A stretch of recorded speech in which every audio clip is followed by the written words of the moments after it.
Última hora, México. Un capitán del ejército revela que les ordenaron retirarse horas antes del asesinato de Carlos Manzo. La confesión del oficial reabre dudas sobre la operación y provoca tensión dentro de las Fuerzas Armadas. Permanezca con nosotros. El asfalto húmedo de la Ciudad de México reflejaba las luces titilantes de la madrugada.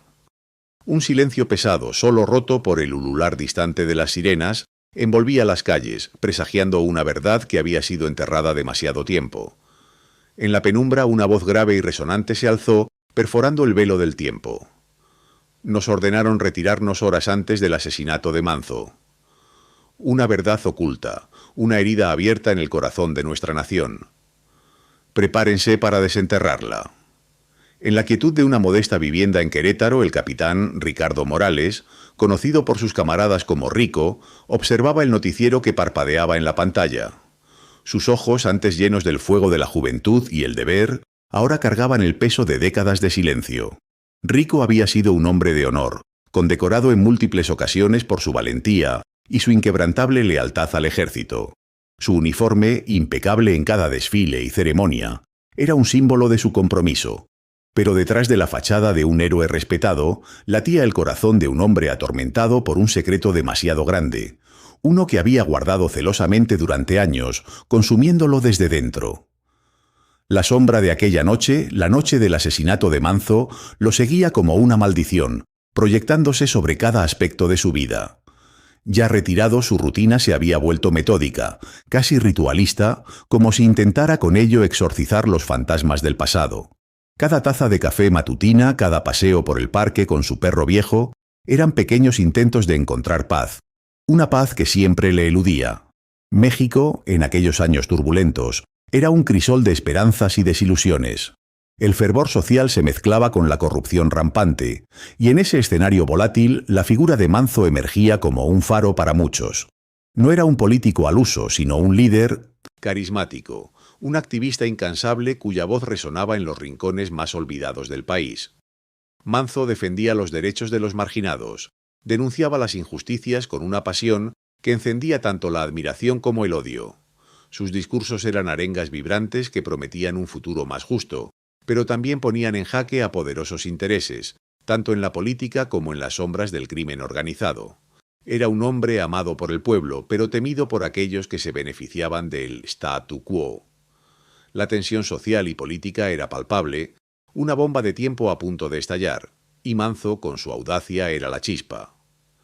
La serenidad precaria de Rico se hizo añicos la tarde en que una vieja entrevista sobre el caso Manzo, largamente olvidada, resurgió en un portal de noticias.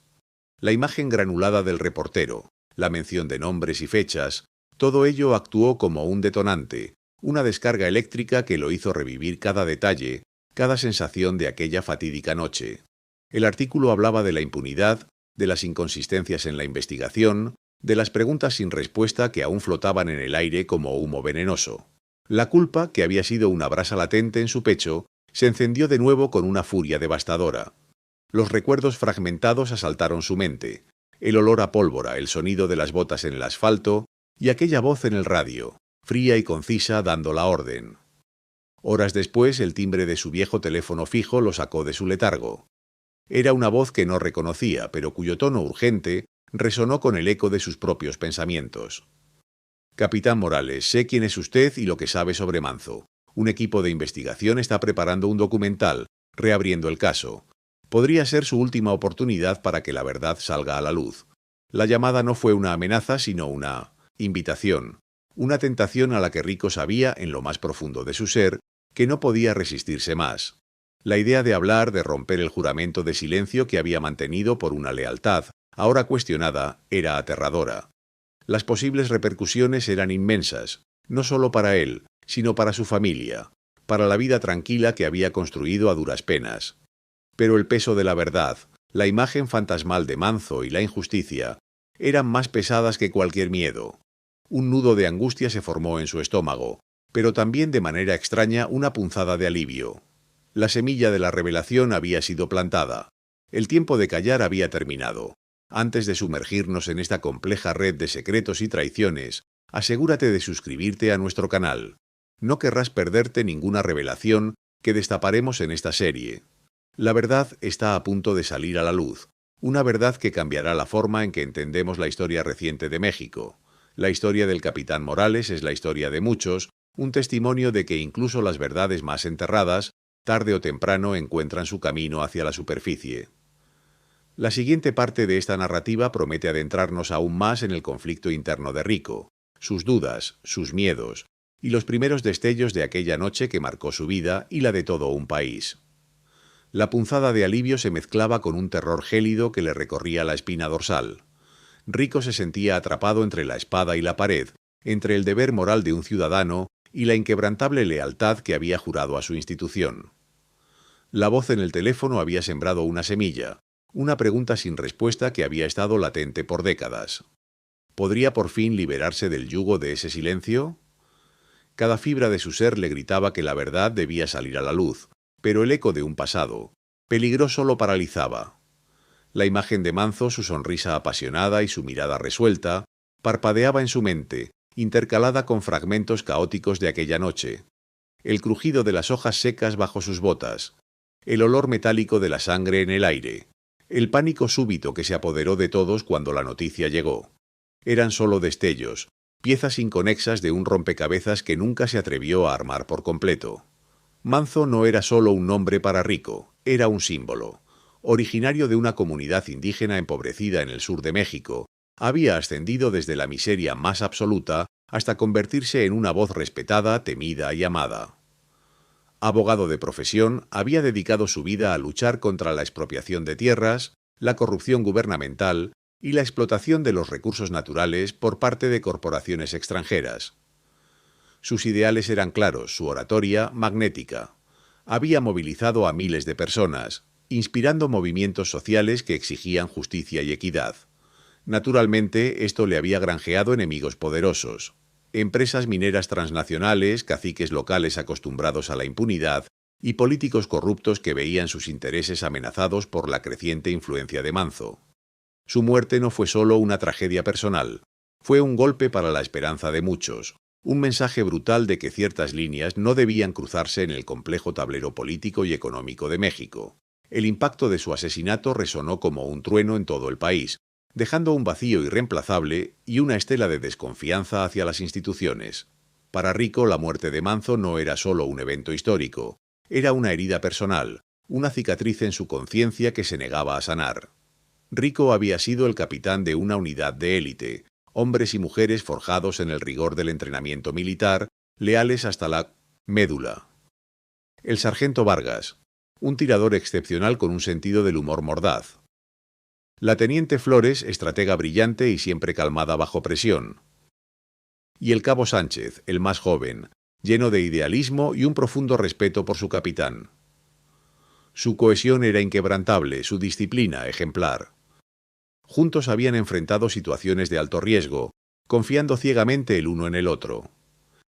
Esa noche estaban de guardia en una zona adyacente a donde Manzo tenía programado un mitin multitudinario, un evento de alta tensión que usualmente requería una presencia militar discreta pero contundente para mantener el orden y, en teoría, garantizar la seguridad de los asistentes. Tenían las coordenadas, los protocolos de reacción y una clara misión: observar y actuar si era necesario. Sin embargo, todo cambió con una orden que, en retrospectiva, Rico sabía que era el inicio de la tragedia. Recordaba la voz del general Mendoza, su superior directo, a través del radio. Mendoza era un hombre de carrera, ascendente, conocido por su ambición y su habilidad para navegar los pasillos del poder. Capitán Morales, retire a su unidad de la posición actual. Reagrupen en el sector Gamma. Repito, retiren todas las unidades de la zona del evento de Manzo. Es una orden directa del alto mando.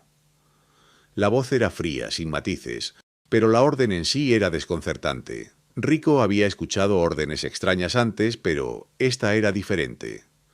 Dejar una zona potencialmente volátil sin cobertura de seguridad era, en el mejor de los casos, negligencia.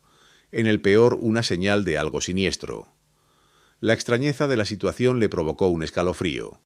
Preguntó la razón, tal como su entrenamiento le dictaba en situaciones anómalas. La respuesta de Mendoza fue tajante. No hay tiempo para preguntas, capitán. Cumpla la orden. Recibirá instrucciones adicionales en Gama. La Prendu.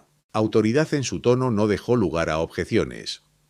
Obedeció, a pesar de la punzada de desconfianza que lo recorrió. El deber estaba por encima de la duda. Mientras su unidad se replegaba, las primeras dudas comenzaron a carcomerle la mente a Rico. Sus soldados, aunque disciplinados, también compartían su inquietud. «Señor, ¿por qué nos retiramos? El mitin de Manzo es un polvorín», preguntó el sargento Vargas, su voz resonando con una preocupación genuina. La teniente Flores, siempre analítica, añadió: «No hay justificación operativa. Dejar esa zona desprotegida es un riesgo innecesario, capitán». Rico no tenía respuestas. Solo podía encogerse de hombros, la impotencia grabada en su rostro. La falta de una justificación clara para una orden tan drástica sembró la semilla de la desconfianza no solo en él, sino en todo su equipo. El ambiente en los vehículos blindados mientras se alejaban de la zona de Manzo era denso, cargado de preguntas no formuladas y presentimientos oscuros. Una sensación de vulnerabilidad, ajena a su entrenamiento, se apoderó de ellos. No sabían que, al acatar esa orden, se convertirían en testigos involuntarios de una verdad dolorosa, una verdad que tardaría décadas en intentar salir a la luz, a través del atormentado silencio de su capitán. El denso y oscuro presentimiento que los había envuelto en el repliegue se materializó con una violencia brutal. Apenas habían transcurrido un par de horas desde que la unidad del capitán Rico Morales se había retirado de la zona, cuando la radio, que antes había emitido órdenes frías y concisas, ahora explotó con una ráfaga de comunicaciones urgentes y caóticas. La noticia llegó como un mazazo, un eco devastador que resonó en el silencio de su nueva posición. Manzo había sido asesinado. Un ataque coordinado, rápido y letal, lo había silenciado para siempre. Pánico se apoderó de la unidad. Rico sintió un escalofrío que le recorrió el cuerpo, una ola de culpa e impotencia que lo dejó sin aliento. Pudo haber estado allí. Su unidad pudo haber evitado la tragedia, o al menos haber reaccionado. La imagen de los vehículos blindados alejándose de la zona por orden directa ahora se reproducía en su mente como una película de terror, cada giro de rueda una confirmación de su impotencia, de su fallo forzado. El sargento Vargas golpeó la pared de la camioneta con el puño, su rostro contraído por la furia y la frustración. «Capitán, pudimos haber hecho algo, éramos los únicos allí», vociferó con la voz quebrada. La teniente Flores, aunque intentaba mantener la compostura, no pudo ocultar la desesperación en sus ojos. El cabo Sánchez se quedó inmóvil, sus jóvenes ojos fijos en un punto distante, incapaz de procesar el horror de la noticia. Rico no tenía palabras para consolarlos, ni para consolarse a sí mismo. Sabía que no habían sido ellos los responsables directos, pero la amarga sensación de haber sido movidos como piezas en un tablero ajeno, de haber sido apartados del lugar de los hechos precisamente cuando su presencia era más necesaria, lo carcomía. Era una culpa que no podía expresar, un peso que se instalaba en lo más profundo de su ser. La investigación oficial que siguió fue, a los ojos de Rico y de muchos, una farsa. Las autoridades actuaron con una celeridad sospechosa, concluyendo en apenas semanas lo que debería haber tomado meses, si no años de análisis exhaustivo. La narrativa oficial se centró en chivos expiatorios, en grupos paramilitares de bajo nivel, en conflictos internos que Manzo supuestamente tenía con sus propios aliados. La versión de los hechos que se difundió a la prensa era limpia, conveniente y desprovista de cualquier complejidad real. Rico y su tinto unidad fueron apartados de cualquier interrogatorio significativo.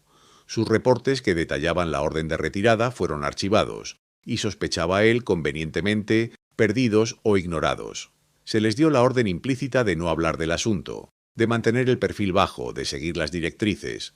La disciplina militar, que una vez fue su mayor fortaleza, se convirtió ahora en una mordaza, un bozal invisible que les impedía articular la verdad que latía en sus corazones.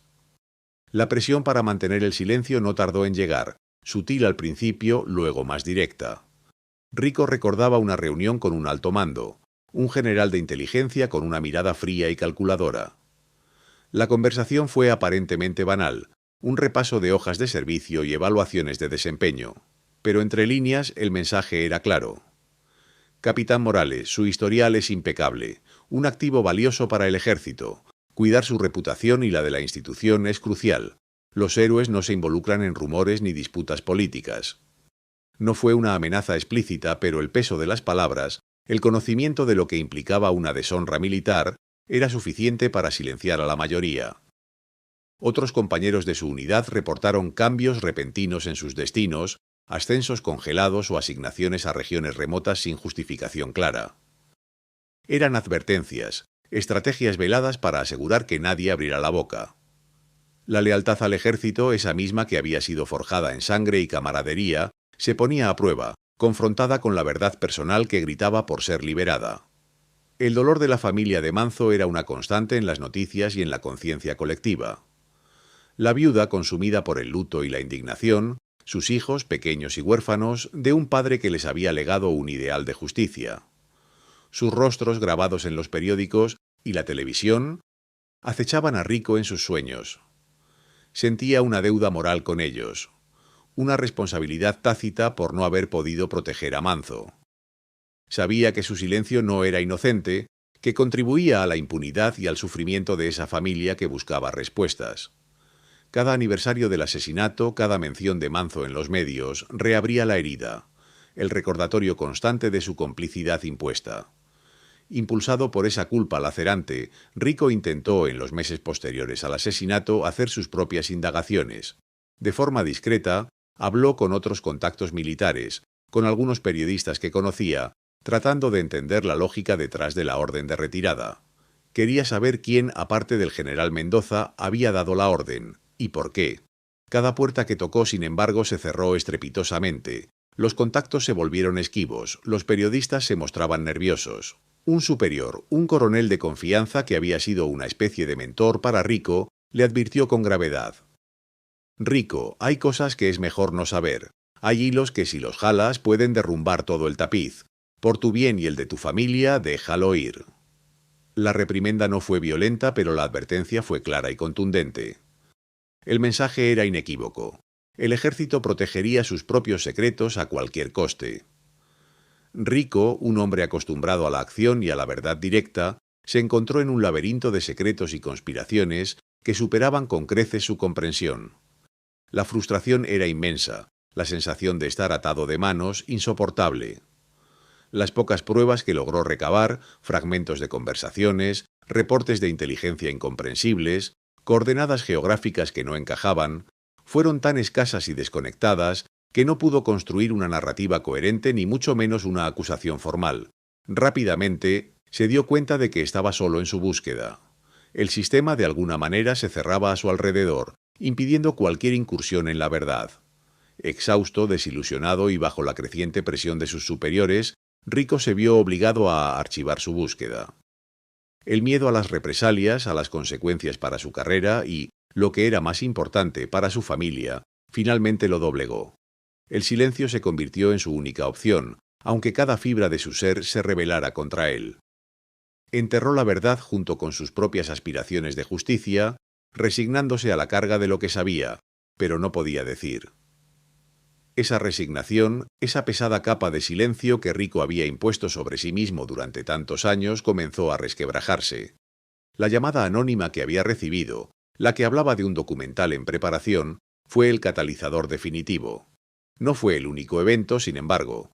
Semanas antes, un familiar de Manzo, una sobrina joven con los mismos ojos penetrantes que él recordaba del líder activista, lo había abordado en un mercado de Querétaro.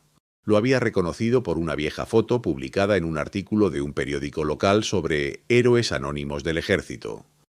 Su acercamiento había sido respetuoso, pero su voz, cargada de una desesperación tranquila, había encendido de nuevo la llama de la culpa en Rico. Capitán Morales, le había dicho con una voz que apenas era un susurro. Mi familia nunca ha tenido paz. Siempre hemos sabido que hay más en la historia de la muerte de mi tío. Solo queremos la verdad. ¿Usted sabe algo? ¿Podría ayudarnos? Rico en ese momento solo pudo balbucear una excusa vaga y evadir la conversación, pero el encuentro lo dejó profundamente perturbado. Esa mirada, ese ruego silencioso, se sumaron a la llamada y a la resurrección del caso Manzo en las noticias, empujándolo al límite. El momento de hablar lo sintió con una certeza escalofriante. Había llegado. Ya no era solo su propia conciencia la que lo acosaba, sino el clamor de una familia, el fantasma de un hombre y la posibilidad de que la historia se repitiera si las viejas heridas no eran expuestas. En medio de su agitación, una inesperada tabla de salvación apareció en la forma de una llamada telefónica. Era el sargento Vargas, el mismo que había golpeado la camioneta con furia aquella noche, el mismo que había compartido su impotencia y su rabia. La voz de Vargas, más envejecida pero aún reconocible, sonaba cautelosa. «Capitán», dijo sin preámbulos, «escuché los rumores. Sé que están hablando del caso Manzo de nuevo. Y sé que usted está pensando en decir algo». Hubo un silencio pesado al otro lado de la línea. Rico no respondió de inmediato, su corazón latía con fuerza. «¿Está usted solo, Vargas?», preguntó finalmente. «Siempre que he estado solo con esto, capitán», replicó Vargas, y Rico pudo sentir la carga de años de silencio en esas palabras. «Pero ya no soy el único que lo piensa. Recuerdo la orden, recuerdo la cara de Mendoza. Y tengo algunas cosas que guardé, cosas que usted podría necesitar si decide lo que creo que va a hacer». La promesa de apoyo, la confirmación de que no estaba solo en su recuerdo y su tormento, fue un bálsamo para Rico. Vargas no solo ofrecía su testimonio, sino la posibilidad de pruebas concretas, algo más allá de su palabra, algo que validara la insólita orden de retirada. No era solo un compañero atormentado, sino un aliado crucial en esta batalla por la verdad. La decisión estaba tomada. Rico iba a hablar. La conciencia de los riesgos era abrumadora, palpable. Sabía que se enfrentaba no solo al escrutinio público y la probable condena de su antigua institución, sino a amenazas mucho más oscuras. El sistema que había protegido los secretos de Manzo durante décadas no se desmoronaría sin oponer resistencia. Su familia, su hija y sus nietos serían vulnerables. Se lo había explicado a su esposa, Elena, con una voz que apenas reconocía como suya. Ella, con la sabiduría forjada en años de compartir sus silencios y sus luchas internas, lo miró con ojos llenos de miedo, pero también de una resolución inquebrantable. «Ricardo», le dijo tomando su mano, «si has vivido con esto todos estos años, es hora de que te liberes. No te dejaré solo».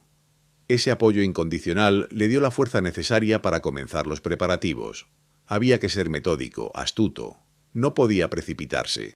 Cada paso debía ser calculado, cada palabra pesada. Entendió que esta no era solo una confesión, sino una estrategia para desvelar una verdad que algunos querían mantener enterrada a toda costa. En el centro de esa red de silencio y ocultamiento se alzaba la figura del general Mendoza. Rico lo recordaba como un hombre imponente, con una disciplina férrea y una ambición desmedida. Tras el asesinato de Manzo, la carrera de Mendoza había florecido, escalando posiciones rápidamente en la jerarquía militar. Había sido condecorado, elogiado, y había acumulado una vasta influencia en los círculos de poder. Su ascenso meteórico, a los ojos retrospectivos de Rico, parecía grotescamente ligado al trágico evento. La relación entre ellos había sido siempre de subordinado a superior, marcada por el respeto debido a la jerarquía, pero con una subyacente frialdad. Rico nunca logró sentirse realmente conectado con Mendoza, siempre percibió una distancia calculada, una reserva impenetrable en el general. Ahora Rico se preguntaba si esa frialdad no era, en realidad, la fachada de una implicación mucho más profunda, una complicidad directa en los eventos que precedieron al asesinato de Manzo. La orden de retirada, tan inusual y crucial, solo podía haber venido de alguien con una autoridad considerable, y Mendoza era el eslabón directo. La insinuación de que Mendoza no era solo un mensajero, sino un participante activo en el encubrimiento, se afianzaba en la mente de Rico. La búsqueda de pruebas se convirtió en una obsesión. Rico sabía que su palabra por sí sola no sería suficiente frente al muro de negación que el sistema levantaría. Necesitaba documentos, registros, algo tangible que corroborara su testimonio y el de Vargas. Revisó viejos cuadernos de notas militares que había conservado contra toda regla a lo largo de los años. Buscó entre sus pertenencias cualquier vestigio de aquella época. Viejos informes de misión, mapas con anotaciones, incluso grabaciones de radio fragmentadas que había realizado por rutina, sin saber que un día podrían ser cruciales. Contactó de nuevo a Vargas, quien le confirmó que había guardado una copia del registro de comunicaciones de aquella jornada, un documento que detallaba la hora exacta de la orden de retirada y la identidad de quien la transmitió, el general Mendoza. Vargas también tenía algunas notas sobre las extrañas justificaciones que se les dieron, que no coincidían con la realidad operativa. Era una pieza clave, una confirmación irrefutable que complementaría el testimonio de Rico. La tarea no era fácil y el tiempo apremiaba. Cada día que pasaba el riesgo aumentaba. Pero la determinación de Rico ahora era inquebrantable. La verdad, aunque dolorosa y peligrosa, merecía ser desenterrada. Y él, el capitán Morales, estaba dispuesto a pagar el precio. La determinación de Rico, firme como el acero, pronto se enfrentó a la cruda realidad de un sistema que no quería ser expuesto. A medida que él y Vargas intentaban reunir las pruebas, dispersas, una serie de eventos inquietantes comenzó a sembrar la duda y el miedo. Pequeños incidentes, aparentemente inconexos al principio, se fueron hilvanando en un patrón que Rico reconocía demasiado bien. El sabotaje sutil y las advertencias veladas. Un día su computadora personal, donde había comenzado a organizar sus notas y los archivos que Vargas había logrado rescatar, sufrió un fallo inexplicable, borrando archivos críticos y dejando un mensaje cifrado que, para alguien que conocía las entrañas del sistema, era una clara señal de intrusión y no de un simple error técnico. Poco después el coche de Vargas fue robado frente a su casa, y aunque fue recuperado horas más tarde, un minucioso registro reveló que la grabadora de comunicaciones que guardaba bajo el asiento, aquella que podría incriminar a Mendoza, había desaparecido. No hubo violencia ni amenazas directas, sino la silenciosa e implacable mano de quienes operaban entre las sombras. Estos incidentes, lejos de disuadir a Rico, solo reforzaron su convicción de que estaba en el camino correcto. La manipulación de la información y los intentos de desacreditarlo o intimidarle eran precisamente la confirmación de la magnitud de la verdad que estaban a punto de desenterrar. La dualidad de su lealtad lo consumía. Rico había jurado defender a su patria y a su ejército con su vida, un juramento que había honrado durante décadas con un celo inquebrantable. La institución militar había sido su hogar, su familia extendida, el marco de referencia de su existencia. Pero ahora, esa misma institución parecía estar protegiendo a los responsables de un crimen atroz, cómplice de un encubrimiento que se había extendido por años. ¿Dónde terminaba la lealtad y dónde comenzaba el deber de un ciudadano, de un hombre de honor, de un ser humano? La pregunta lo carcomía. ¿Podía denunciar la corrupción dentro de la institución sin destruirla por completo en la percepción pública? ¿Era su deber sagrado mantener la fachada, o su deber aún más sagrado era exponer la verdad, sin importar las consecuencias para la reputación del ejército? Elena, su esposa, le recordaba que la verdad era la única vía para la verdadera sanación, tanto para él como para el país. Vargas, por su parte, le argumentaba que una institución que oculta crímenes no es digna de la lealtad incondicional, que solo la transparencia podía purgarla. Rico se sentía en medio de un campo de batalla moral, donde cada bando reclamaba una parte de su alma. La decisión de hablar implicaba no solo un riesgo personal, sino una traición percibida a todo lo que había representado su vida, una traición dolorosa que lo desgarraba por dentro. Decidido a ir más allá de Mendoza, Rico comenzó a rastrear la cadena de mando, intentando entender quién por encima del general pudo haber dado una orden tan perjudicial. Sabía que un movimiento de esa magnitud que afectaba a un personaje público como Manzo no podía ser una decisión unilateral de un solo general, por muy influyente que fuera. Debía haber ramificaciones más profundas, intereses más elevados. Habló con antiguos colegas que habían trabajado en inteligencia o en la administración militar en aquella época. Muchos se mostraban evasivos, pero algunos, motivados por la promesa de anonimato o por una conciencia latente, le ofrecieron pequeñas piezas del rompecabezas. Se descubrieron conexiones inesperadas, nombres de políticos de alto rango que habían tenido vínculos con las empresas mineras que Manzo denunciaba, financieros con intereses en proyectos de infraestructura que el activista había bloqueado. También surgieron menciones de reuniones secretas poco antes del asesinato, entre altos mandos, militares, figuras políticas y empresarios poderosos. Los hilos que Rico estaba jalando no conducían solo a Mendoza, sino a una red mucho más intrincada y poderosa de influencias y corrupción. La imagen que emergía era la de un meticuloso complot para silenciar a Manzo, donde la retirada de su unidad había sido solo una pieza en un plan mucho más amplio. Poco a poco las pistas comenzaron a encajar, formando un cuadro más claro y aterrador. Un antiguo subalterno de la Secretaría de Defensa, ya retirado y afectado por una enfermedad terminal, Le entregó a Rico una copia de un informe olvidado.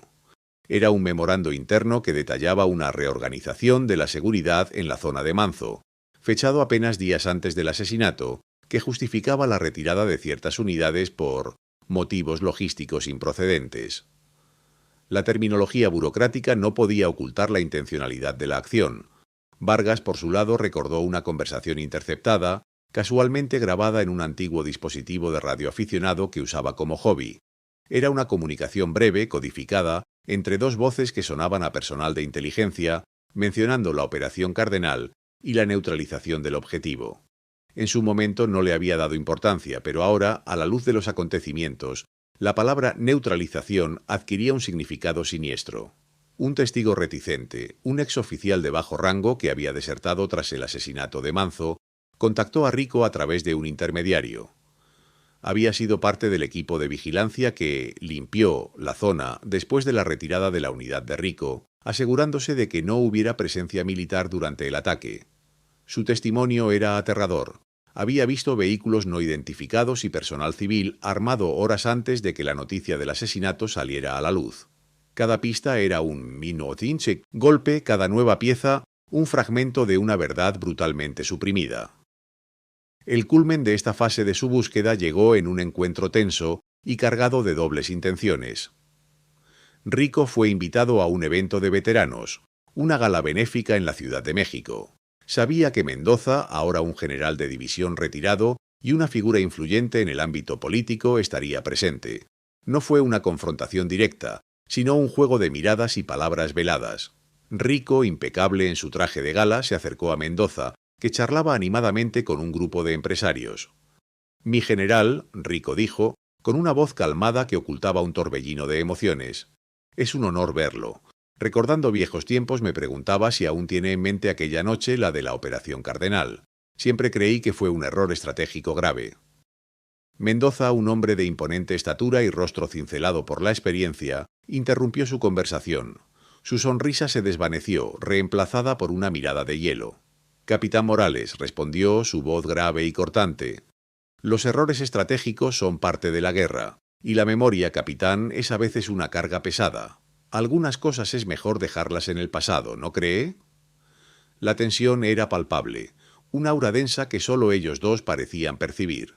No hubo gritos ni amenazas explícitas. Solo la tácita advertencia en la voz de Mendoza, la confirmación de que él entendía perfectamente las implicaciones de las palabras de Rico.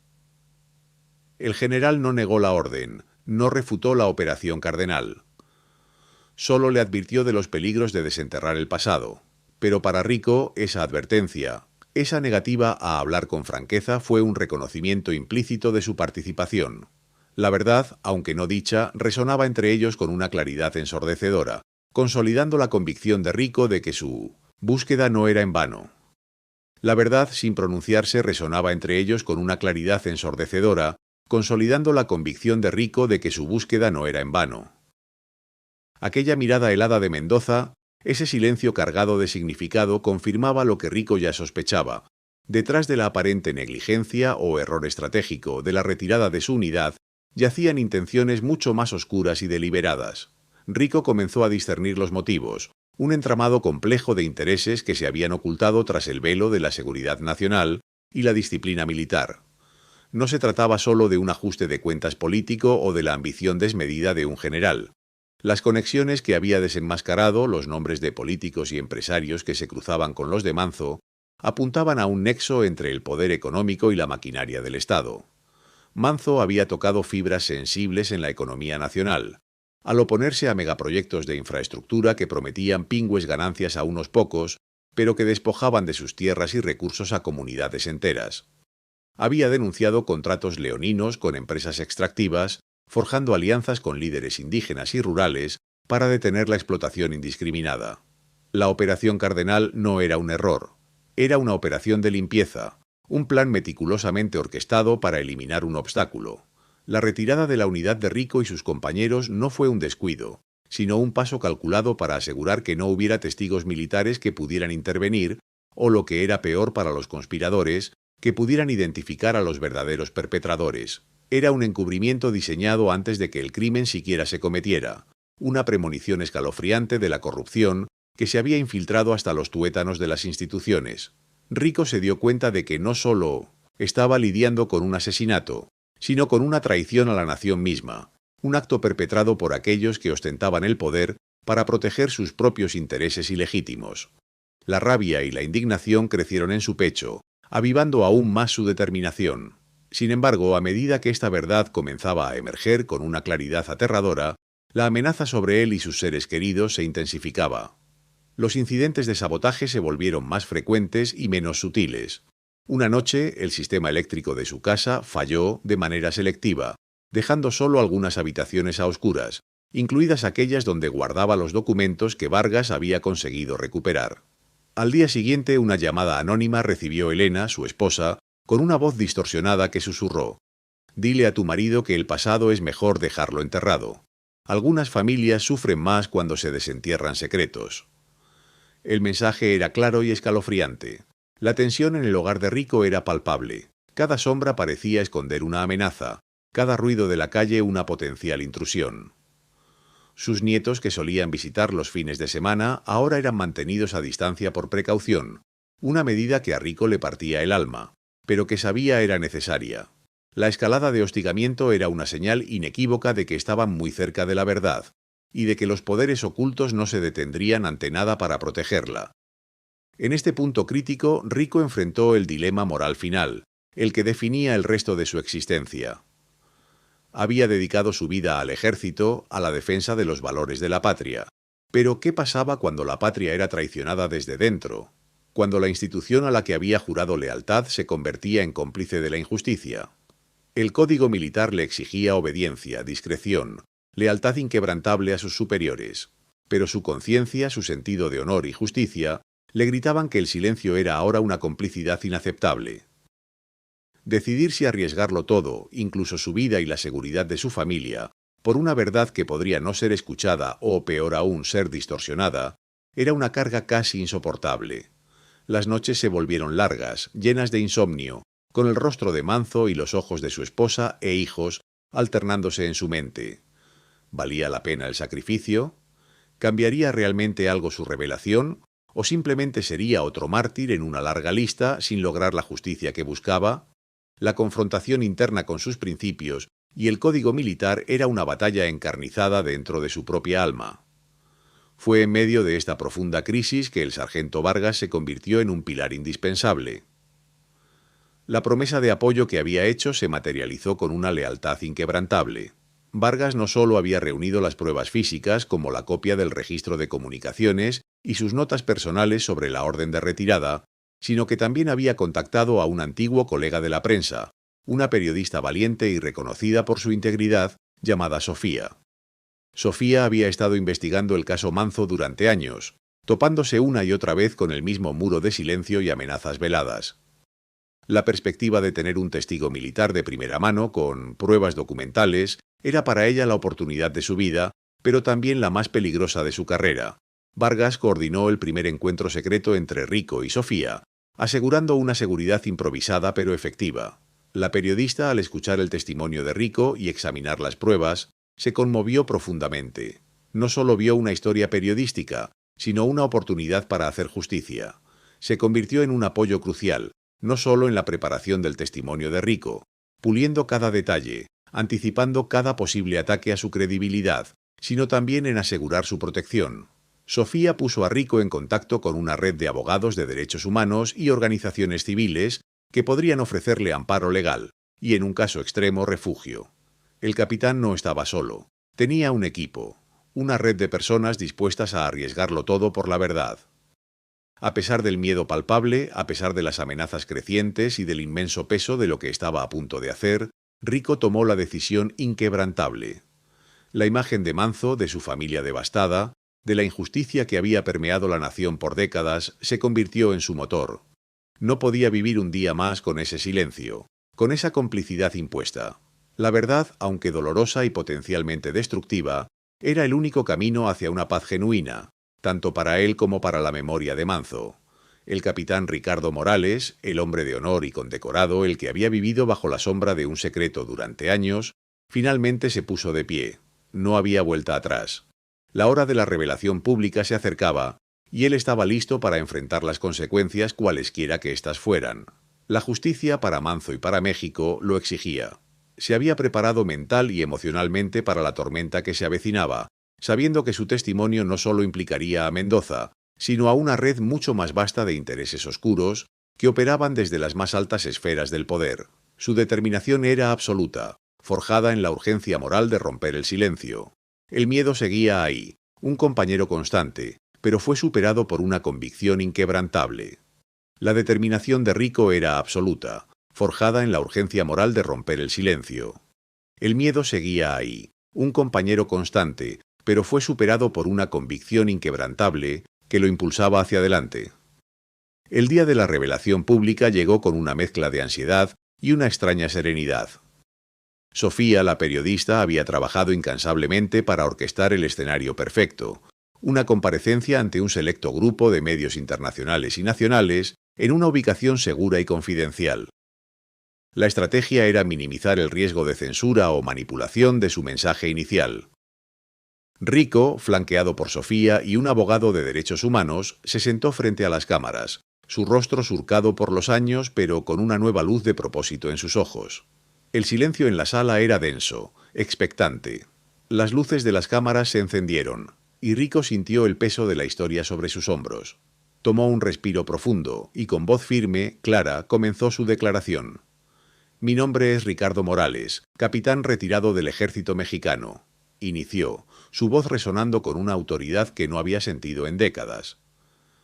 «Durante años he guardado un secreto que ha carcomido mi conciencia, un secreto que creo es crucial para entender la verdad detrás del asesinato de un gran hombre, Manzo». Hizo una pausa permitiendo que la gravedad de sus palabras se asentara entre los presentes. «Esa noche, la noche del asesinato de Manzo, mi unidad fue retirada de la zona donde operaba el señor Manzo. No fue un error, no fue un cambio de rutina, fue una orden directa. Nos ordenaron retirarnos horas antes del asesinato de Manzo». La frase, pronunciada con una convicción inquebrantable, resonó en la sala, capturando la atención de cada periodista, cada cámara. Detalló la orden, la hora exacta en que fue transmitida y sin titubear nombró a la persona que la dio. La orden fue emitida por el entonces general, ahora general de división retirado, Mendoza. Él fue quien instruyó a mi unidad a abandonar la posición estratégica que teníamos asignada, dejándola completamente desprotegida horas antes de que se cometiera el crimen. Teníamos las coordenadas, los protocolos de reacción. Estábamos allí para la seguridad de todos los ciudadanos en el mitin, incluido Manzo, pero se nos forzó a dejarlo indefenso. Rico no solo expuso el hecho, sino que también contextualizó la premeditación detrás de la acción, la extrañeza de la orden que había despertado sus propias dudas en aquel momento. La sala estalló en un murmullo de asombro y el clic incansable de las cámaras. La revelación de Rico actuó como un verdadero terremoto mediático y político. En cuestión de minutos, la noticia se propagó como un reguero de pólvora, dominando los titulares de todos los medios, tanto nacionales como internacionales. Las redes sociales sirvieron con comentarios, teorías y demandas de justicia. Los partidos de oposición no tardaron en capitalizar el escándalo, exigiendo una investigación inmediata y la renuncia de altos funcionarios. Desde el gobierno, la reacción fue predecible y furiosa. Negaciones rotundas por parte de la Secretaría de la Defensa, calificando las declaraciones de Rico como acusaciones infundadas de un exmilitar resentido y como un ataque a las instituciones del Estado.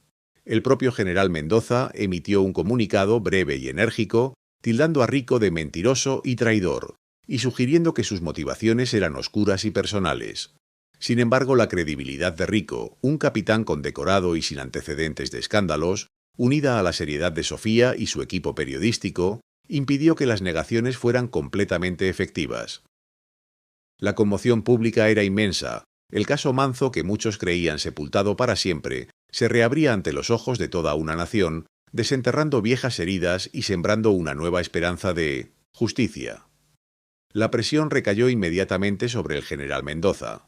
No solo la prensa, sino también sectores de la sociedad civil y organismos internacionales comenzaron a exigir explicaciones. La situación se volvió insostenible para el general cuando una filtración anónima, orquestada probablemente por Vargas y la red de Sofía, apareció en un diario de circulación nacional y fue replicada por otros medios, Se trataba de una conversación telefónica interceptada, grabada clandestinamente días antes del asesinato de Manzo, donde se escuchaba la voz de Mendoza discutiendo con un personaje de alto perfil político sobre la logística de la Operación Cardenal y mencionando la necesidad de limpiar el terreno antes de que la situación se saliera de control. Aunque no era una confesión directa del asesinato, la conversación ligaba a Mendoza de manera innegable con la orden de retirada en términos que sugerían un encubrimiento premeditado y una connivencia con intereses políticos. Además, un testimonio sorpresa de un antiguo asistente de Mendoza, quien había estado presente cuando el general recibió la orden de despejar la zona de Manzo de cualquier presencia militar, corroboró la versión de Rico. El asistente, un hombre joven y visiblemente aterrorizado, confesó que Mendoza había recibido la instrucción directamente de un influyente secretario de Estado, quien, a su vez, habría estado bajo la presión de poderosos grupos empresariales. Las piezas del rompecabezas comenzaban a encajar, y la figura de Mendoza, de un intachable general, se desmoronaba bajo el peso de la evidencia.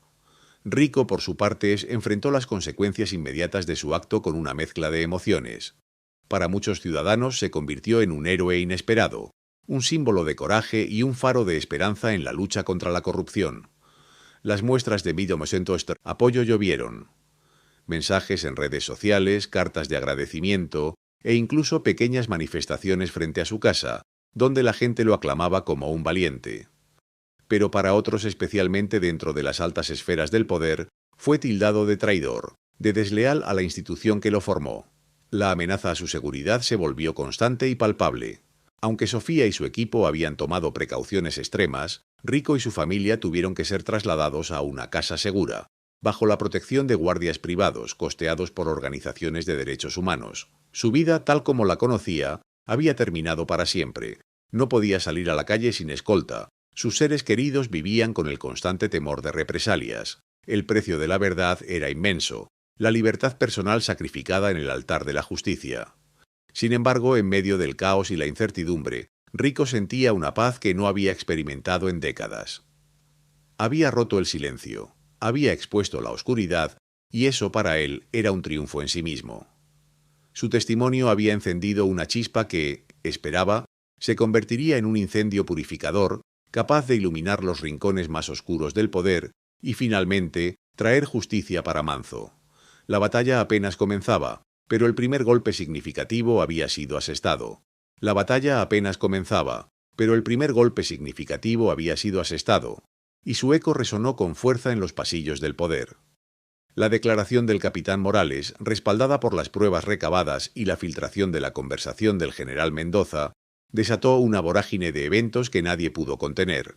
La presión pública, avivada por los medios y las organizaciones de derechos humanos, se volvió inmanejable. La negación inicial del gobierno se desmoronó bajo el peso de la evidencia y el clamor social. Pocos días después de la revelación de Rico, la Fiscalía General de la República, bajo un nuevo liderazgo que prometía cero impunidad, anunció la apertura de una investigación formal sobre el asesinato de Manzo, enfocándose específicamente en las circunstancias de la orden de retirada militar y la posible implicación de altos mandos. La investigación avanzó con una celeridad inusual, impulsada por el foco mediático y el testimonio valiente de Rico y Vargas. Los documentos que Vargas había guardado, las grabaciones de radio y el informe olvidado se convirtieron en piezas clave. El exasistente de Mendoza, protegido y arrepentido, ofreció un testimonio detallado que pintó un cuadro macabro de cómo se orquestó la retirada de la unidad de Rico y la posterior limpieza de la escena. Las piezas se unieron inexorablemente, revelando una compleja conspiración que involucraba a figuras políticas de alto nivel, empresarios poderosos y, por supuesto, al general Mendoza. La Fiscalía encontró pruebas irrefutables de que la orden de retirar a la unidad del capitán Morales no fue un error estratégico, sino una acción deliberada para crear un vacío de seguridad que facilitara el asesinato de Manzo. Se demostró que Mendoza había actuado bajo la instrucción del secretario de Estado de entonces, quien a su vez estaba respondiendo a los intereses de un consorcio de empresas mineras que veían a Manzo como un obstáculo insuperable para sus proyectos multimillonarios. En un giro que pocos hubieran predicho, el general Mendoza fue formalmente detenido bajo cargos de encubrimiento, complicidad en asesinato y abuso de autoridad. Su arresto fue un shock para la clase política y militar, pero un triunfo para la justicia. Semanas después, el exsecretario de Estado también fue procesado, y varios empresarios influyentes vieron sus activos congelados mientras Sepomi Ntosnenta investigaba su participación en la cadena de mando que llevó a la muerte de Manzo. El juicio fue largo y arduo, acaparando la atención nacional e internacional. Rico y Vargas testificaron con una dignidad y una convicción inquebrantables, soportando los embates de la defensa que intentaba desacreditarlos. Finalmente la verdad prevaleció. El general Mendoza y el exsecretario de Estado fueron condenados por su participación en la conspiración que culminó con el asesinato de Manzo. Aunque los autores materiales directos no pudieron ser identificados plenamente, la sentencia sentó un precedente histórico, honrando la memoria de Manzo y brindando, aunque tardía, una medida de justicia para su familia. La familia de Manzo, presente en cada audiencia, vio cómo su largo peregrinaje por la verdad llegaba a su fin. Las lágrimas de la viuda y los hijos de Manzo no eran solo de dolor, sino también de liberación. La memoria de su ser querido, que durante años había sido manchada por la impunidad y las teorías conspirativas, fue finalmente restaurada. Manzo fue reconocido póstumamente como un defensor incansable de los derechos humanos y del medio ambiente, y su legado se inmortalizó con la justicia finalmente alcanzada. Aunque el tiempo no podía retroceder ni las vidas perdidas recuperarse, el veredicto ofreció un cierre, una señal de que la lucha de Manzo no había sido en vano y que su voz, silenciada por la violencia, había resonado una vez más a través del coraje de un hombre. Rico, el capitán Morales, aunque marcado por la experiencia, encontró una paz interior que le había sido esquiva durante décadas. La carga de su secreto, esa brasa ardiente que lo había consumido por dentro, finalmente se extinguió. Había cumplido con su deber, no solo con las fuerzas armadas a las que sirvió, sino con su conciencia y con la verdad. Su sacrificio personal, el riesgo que había asumido al romper el silencio, no había sido en vano. Su testimonio había sido la chispa que encendió el fuego de la justicia, desmantelando una compleja red de corrupción y demostrando que, por más poderosa que sea la oscuridad, la verdad, tarde o temprano, encuentra su camino. Su vida no volvió a ser la misma. La vida tranquila y anónima que había buscado en el retiro fue reemplazada por la de un hombre que había sido testigo y artífice de un cambio profundo. Aunque la amenaza persistía, mitigada por la sentencia, Rico vivía con una nueva libertad, la libertad del que ha dicho la verdad. Acompañado de Elena, quien siempre fue su roca, y rodeado de la gratitud de la familia Manzo y de una nación que comenzaba a sanar, Rico comprendió que su verdadero honor no radicaba en las condecoraciones o en el silencio impuesto por el miedo, sino en la valentía de enfrentar la injusticia, incluso cuando ésta se disfrazaba con el uniforme y la autoridad. Se había convertido en un símbolo, no de rebeldía, sino de integridad, de la creencia inquebrantable de que la ética y la moral deben prevalecer por encima de cualquier código o lealtad ciegos. Su historia se convirtió en un recordatorio poderoso de que el valor reside no solo en el campo de batalla, sino también en la lucha por la verdad, sin importar las consecuencias. Esta historia del capitán Ricardo Morales es un testimonio conmovedor de la importancia inquebrantable de la verdad, la integridad y el coraje. Nos enseña que incluso dentro de las propias filas de instituciones tan respetadas como el ejército, la corrupción puede arraigarse profundamente, pero que siempre hay individuos valientes dispuestos a enfrentarla. La narrativa de Rico nos recuerda que el silencio es a menudo el mayor aliado de la injusticia, y que romperlo, por más peligroso que sea, es un acto de profunda humanidad y patriotismo. Su acto no solo trajo justicia a la memoria de Manzo, sino que también envió un mensaje claro. La impunidad no es invencible. Es un llamado a la vigilancia, a la crítica constructiva y a la convicción de que una sociedad justa se construye sobre los cimientos de la verdad y la responsabilidad. Es la prueba viviente de que la conciencia individual, cuando se atreve a levantarse, puede mover montañas y reescribir la historia. Si esta historia de valentía, sacrificio y la búsqueda incesante de la verdad te ha conmovido profundamente, no olvides suscribirte a nuestro canal. Al activar la campanita te asegurarás de no perderte nuestros próximos videos, donde continuaremos explorando las historias que han moldeado nuestra nación. ¿Qué otros secretos crees que siguen ocultándose en la historia de México, esperando a un capitán Morales que se atreva a revelarlos? Déjanos tu comentario a continuación. Tu opinión es invaluable y tu participación nos ayuda a seguir destapando las verdades que merecen ser